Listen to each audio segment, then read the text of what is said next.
Els representants veïnals alerten que el turó de la Rovira és una muntanya contaminada. Expliquen que a la zona hi ha restes d'amiant de quan es van enderrocar a correcuita les barraques. Barcelona es preparava aleshores per mostrar la seva millor cara als Jocs Olímpics. Aquesta uralita, vull dir, en aquest moment està desprenent fibres que afecten, per culpa de l'erosió i per culpa de l'aire, afecten realment, es pot considerar fins un radi de 5 quilòmetres per sota del turó de la Rovira.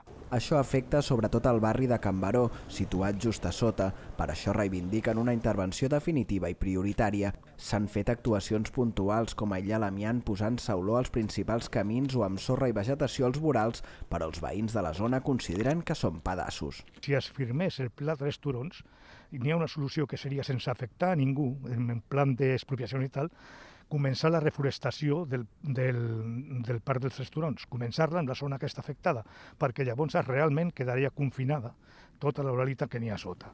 Per això demanen que la reforestació del turó de la Rovira, prevista al Pla General Metropolità dels 3 turons, s'executi el més aviat possible i al marge de la resta del planejament. També reivindiquen que es faci un cens exhaustiu de l'amiant existent a Barcelona i s'estableixi una oficina d'informació ciutadana sobre el tema.